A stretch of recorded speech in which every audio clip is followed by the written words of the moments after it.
Hello everyone and welcome back to another video. Today I am not doing a book review, but instead I am talking about the fantastic stretch of reading that I have just had from March to May. I have read so many fantastic books this spring. It has been a fantastic season, so I just wanted to take some time to revisit some of the favorites that I have read this spring. When I read as much as I do, sometimes I feel like I don't talk or revisit books that I really enjoyed, although I do talk about them a lot in real life, but I wanted to take a moment to reflect and think about the ones that really made an outsized impact on my reading in the last 3 months.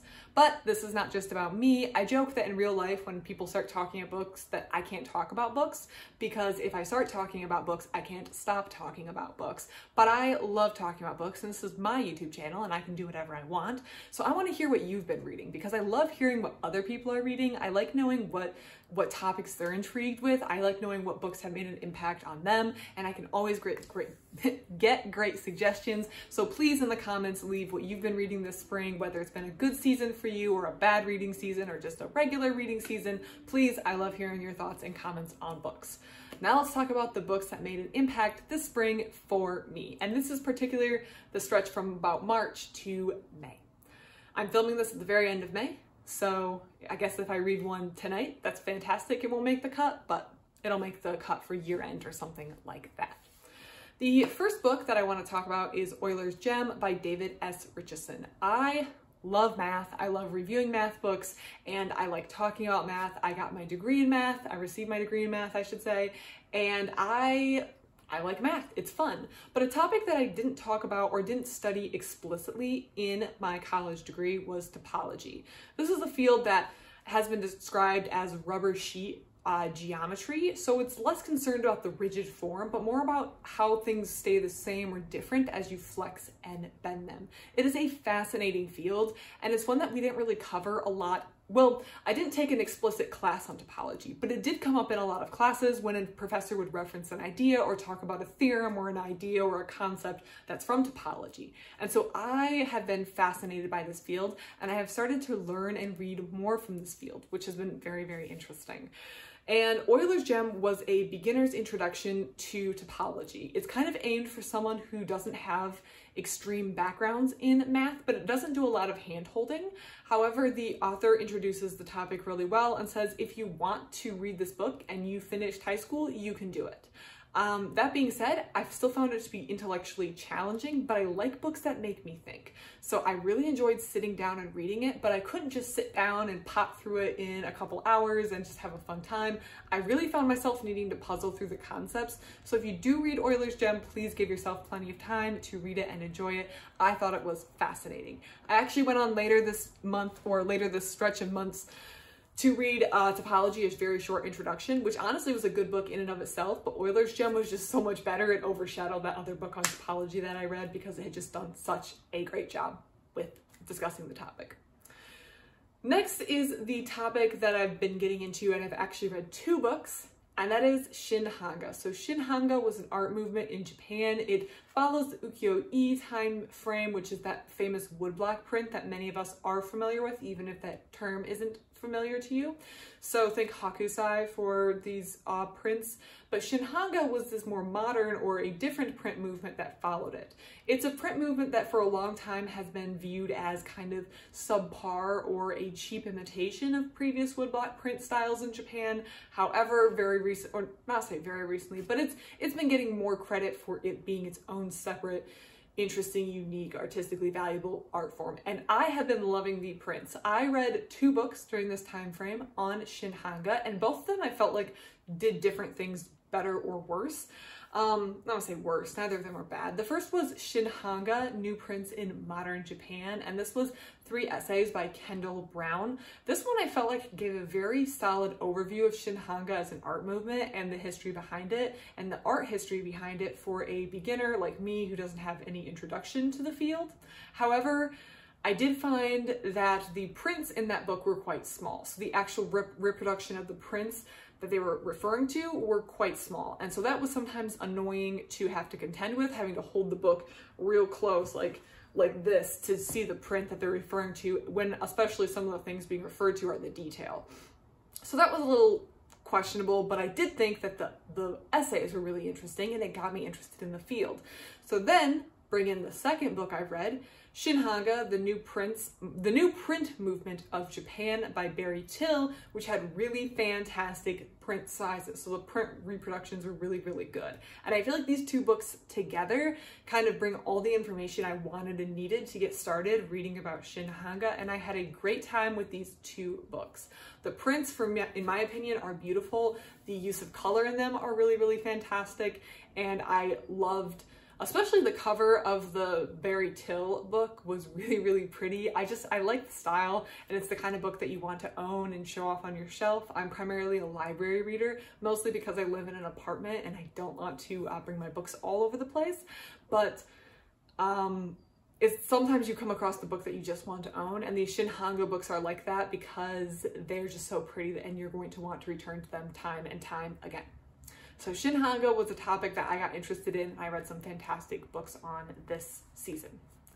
Next up was a book about magic in medieval manuscripts. That was the title, Magic in Medieval Manuscripts by Sophie Page. So I read a couple books on medieval manuscripts, medieval thought, culture, life in this season, but this one was really, really good, and I was especially impressed with this one. It was only 60 pages, so when I got it from the library, I was worried it wasn't going to be comprehensive enough for what I was looking for, but those 60 pages took me a lot to get through, and I wound up taking quite extensive notes. I wound up having to color code the notes I took from that book, because I think the author balanced that line between, okay, I'm writing to an audience that doesn't have a lot of background in this, when you can tell she's quite knowledgeable on the topic, but I need to make this exciting and fun. And she did a really good job of blending the literature or written tradition and stories with a lot of the art that appears in medieval manuscripts to kind of marry it together and make a very comprehensible, beginner-friendly, interesting book on magic in medieval manuscripts and how magic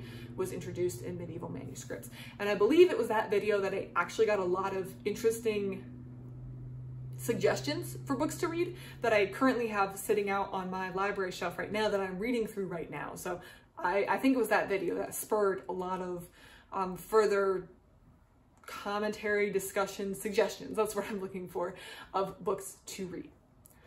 Next up was a book called Legends of the Nahanni Valley. This was by Hammerson Peters. This was an interesting book that I had the opportunity to read, which compiled legends from both the indigenous Dene people and from the trappers and hunters who lived in the northern Canada region, particularly around that Nahanni Valley region, which is now a national park preserve area in Canada, in I believe specifically the Northwest Territories.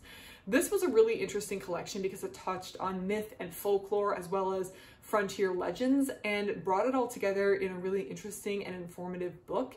It was over 500 pages, but it read very, very quickly because it was so interesting, and you can tell the author had a real passion for the topic that he was writing about. So that for me was so interesting to read, and I really appreciate the work the author did to pull all that information together and then to have it have a cohesive through line throughout the entire book. Because I feel like when you have 500 pages, you either, one, you're writing an academic text, which is a whole separate set and also isn't going to have broad appeal, but I feel like when you write something like this, on the other hand, it could not have a very comprehensive through line, and then it just feels like you're slamming information into a book that could have been several disparate books. But this book I felt was really interesting. You could feel the author's interest and excitement. He did a really good job pulling it all together. It is more of a self-published book, but I don't want to put that to put anyone off from reading this, because I had a great time reading it, and I think it's one of those hidden gems that maybe not a lot of people are going to read, but I really enjoyed reading it and think it would be great if that sort of thing interests you. Canadian history,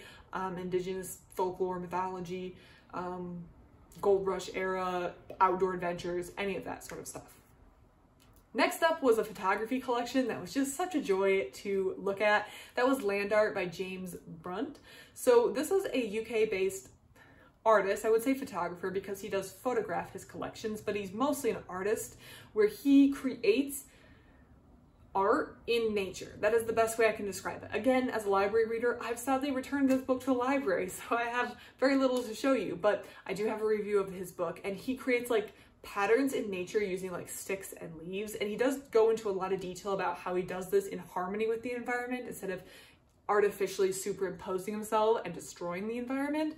And the whole book was fascinating. The best part for me was the section where he was able to do like an artist stay at a farm, I believe it was, and he was able to just do art all day. At least that was my understanding, and his best work came out of that time. But this whole book is a collection of photography from this art that he creates in nature, in woods, and is fantastic. It is wonderful. I highly recommend. And as you can imagine, or as you may have noticed, this was many nonfiction books, and I have one fiction book that made the cut, and that's not because I dislike fiction. I just had a very strong nonfiction showing for spring. So the fiction book that made the cut was A Stroke of the Pen by Terry Pratchett. So this book was actually a collection of stories that Terry Pratchett wrote under other names when he was first getting started, and I'm a huge Terry Pratchett fan, so I had a fun time reading this book, which basically compiles all his early stories written under other names. And the beginning of this book goes through a whole story of how this stuff was even found. But I thought it was fascinating to see the early development of some of these ideas that he further refines in a lot of his Discworld series later on that I have read and I am familiar with. So I thought it was a fantastic read and really, really fun. Obviously don't expect any Discworld level stuff because it's his early writings, but I think they were still really interesting in their own right. If you just handed it to me and said it's a fantasy collection of short stories, I would have still found it quite funny and entertaining. But I'll leave it up to you if you like that. But if you are a Terry Pratchett fan, I do recommend checking out A Stroke of the Pen. As I mentioned before, and as I just referred to, nonfiction was really strong in this stretch, particularly in April. April was probably the best reading month I've had so far, and best one in a while, maybe? I'm not sure. I feel like I read really good books, and that's because I'm really curious about everything, but I've been reading a lot of nonfiction. I've been really enjoying it, and that doesn't mean I'm going to abandon fiction. I just read some fiction today, but nonfiction had a great time, so I had a lot of nonfiction on this list.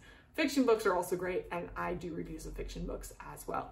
But of course, I want to hear what you're reading. I want to know what you read in the last couple months. What have you been enjoying, not enjoying? What are your plans going forward? Please leave your thoughts and comments in the comment section down below. I love to receive them. Otherwise, thank you so much for watching, and I hope you have a great rest of your day.